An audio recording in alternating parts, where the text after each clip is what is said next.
आतंकवाद का ना कोई नस्ल होता है, ना कोई जात होती है, ना कोई पार्टी होती है, ना कोई देश होता है। पुलवामा हमले के बाद नवजोत सिंह सिद्धू ने जैसे ही ये बयान दिया, गोदी मीडिया से लेकर महान राष्ट्रवादियों के कलेजे में आग लग गई। ऐसा लगा जैसे नफरत के दलदल में धसी मीडिया किसी भूखे शेर की तरह इस इंतजार में थी कि किसी तरह पुलवामा हमले पर सिद्धू का बयान आ जाए और उन्हें नफरत फैलाने का खुराक मिल जाए। आतंकवाद का ना कोई नस्ल होता है, ना कोई जात होती है, ना कोई पार्टी होती है, ना कोई देश होता है। आखिर क्या गलत कहा है सिद्धू ने? क्योंकि यही बात तो देश के गृह मंत्री राजनाथ सिंह भी गला फाड़ फाड़ कर संसद में कह चुके हैं। आतंकवाद की कोई जाति नहीं होती, कोई पंथ नहीं होता, कोई मजहब नहीं होता। आखिर दोनों के बयानों में क्या अंतर है? पर गोदी मीडिया की हरकत देखिए, राजनाथ के बयान पर ताली और सिद्धू के बयान पर गाली देती है। आप खुद ही फैसला कीजिए। आतंकवाद का ना कोई नस्ल होता है, ना कोई जात होती है, ना कोई पार्टी होती है, ना कोई देश होता है। आतंकवाद की कोई जाति नहीं होती, कोई पंथ नहीं होता, कोई मजहब नहीं होता। जो लोग इस्लाम को आतंकी का चोला पहनाकर खुद को राष्ट्रवादी होने का सर्टिफिकेट देते हैं, वो एक बार अपने सरदार का बयान भी सुन लें कि वो इस्लाम के बारे में क्या सोचते हैं। अब Islam which literally means peace. अब Islam which literally means peace, peace, peace. Modi ji के इस्लाम प्रेम पर भक्त अपना माथा दीवार में फोड़ सकते हैं। हालांकि ये बात अलग है कि साहेब का ये बयान सत्ता में आने के बाद का है, पर अफसोस ये है कि सत्ता में आने से पहले साहेब भक्तों की ही कॉपी हुआ करते थे। हिंदुस्तान का मीडिया अनेक कारगुजारी के बावजूद भी इस्लामिक टेररिज्म ये शब्द उपयोग करने का कभी साहस नहीं करता था। इस्लामिक टेररिज्म ये शब्द उपयोग करने का कभी साहस नहीं करता था। मोदी जी सेना को लेकर कितने गंभीर हैं, इसका अंदाजा तो तभी लग गया था जब 2015 में वो व्यापारियों की एक सभा को संबोधित कर रहे थे। तब मोदी जी ने सेना को लेकर क्या कहा था, जरा गौर से सुनिएगा।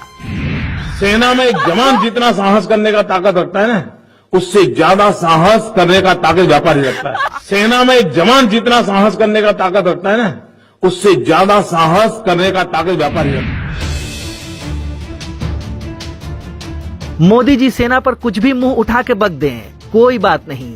मोदी के मंत्री सेना पर बदजुबानी कर दें, कोई फर्क नहीं पड़ता। पीछे हमारे जो जवान सही तो रोज मरेंगे आर्मी में। अच्छा, कोई ऐसा देश है जहाँ आर्मी का आदमी न मरता हो, झगड़ा हो?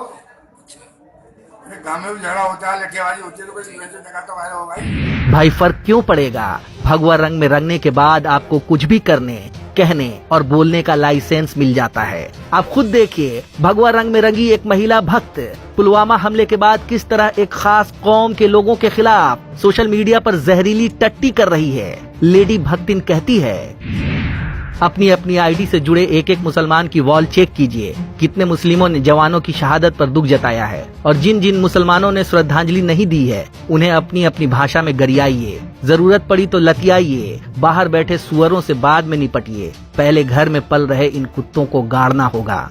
इस महिला भक्त ने इसके आगे भी बहुत जहर उगला है जिसे दिखाया नहीं जा सकता।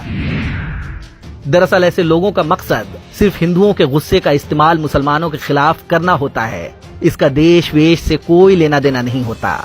दिमाग में जब गोबर भर दिया जाता है तो देशभक्ति का दायरा भी गालियां देने तक सिमट कर रह जाता है। आखिर क्या इलाज करें उन दिमागों का जिन्होंने गोबर को च्यवनप्राश समझकर खा लिया है, राष्ट्रवाद का चश्मा पहनकर सरकार से सवाल करना ही भूल गए हैं। सोचिए, जिस राष्ट्रवादी सरकार पर भक्त इतना सीना फुलाते हैं, उनके सरदार और बाकी मंत्री संतरी पुलवामा हमले के बाद क्या कर रहे थे? ये तस्वीर उसकी बानगी है। तस्वीरें गवाही दे रही हैं कि पुलवामा में आतंकी हमला होने के बाद भी साहेब उत्तराखंड में एक रैली को संबोधित कर रहे थे। अमित शाह कर्नाटक की एक रैली में भाषण दे रहे थे। छोटे मोदी यानी योगी आदित्यनाथ केरल में एक सभा में बयानबाजी कर रहे थे, और रिंकिया के पापा पूरी रात एक कार्यक्रम में गाना बजाना कर रहे थे। कायदे से होना तो ये चाहिए था कि सभी रैली और कार्यक्रमों को रद्द किया जाए, मगर ऐसा हुआ नहीं। साहेब लोगों की रैली भी चलती रही और गाना बजाना भी चलता रहा। अब इन लोगों से सवाल आखिर कौन पूछेगा? कि बार बार नाकाम रहने वाले भारत के सुरक्षा सलाहकार अजीत डोभाल ने अब तक इस्तीफा क्यों नहीं दिया? भारत के गृह मंत्री से कौन पूछेगा कि निंदा से काम कब तक चलाएंगे? कौन मांग करेगा कि खुफिया एजेंसियों के कर्ता धर्ताओं को पद से हटाया जाए, क्योंकि जवानों पर सीधे हमले जितने पिछले 4.5 सालों में हुए हैं उतने कभी नहीं हुए और ये लोग कुछ भी पता लगा पाने में नाकाम रहे हैं। 56 इंच वाले प्रधानमंत्री से कौन पूछेगा कि सर्जिकल स्ट्राइक पर तो घूम घूम कर सीना फुलाया था, पर पुलवामा पर अपनी नाकामी के लिए खुद को दोषी कब मानिएगा? ये सवाल कौन पूछेगा कि सेना के साथ फोटो खिंचाना ही आपका फर्ज नहीं है, बल्कि देश की रक्षा करने वाली सेना की रक्षा की जिम्मेदारी भी आपकी ही है। लेकिन सवाल पूछने वाला खामोश है। सवाल पूछा जाना चाहिए कि नेता 10-20 किलोमीटर की यात्राएं हेलीकॉप्टर और विमान से करते हैं, तो जम्मू से श्रीनगर 266 किलोमीटर का सफर सेना के 2500 जवान बसों से क्यों कर रहे थे? देश की सभी एयर बसेस कहाँ गई थी? इन जवानों की सुरक्षा को लेकर इतना लापरवाही भरा फैसला लेने का जिम्मेदार कौन है? अब जांच होगी, नारे लगेंगे, शोर मचेगा, फिल्म बनेगी, चुनाव होगा, सरकार बनेगी, देश विकास करेगा और 42 घरों में मातम पसरा रहेगा। बहुत होगा तो उरी जैसी फिल्म पुलवामा बना दी जाएगी और नरेंद्र मोदी उस फिल्म का प्रचार करते हुए कहेंगे कि हाउ इज द जोश।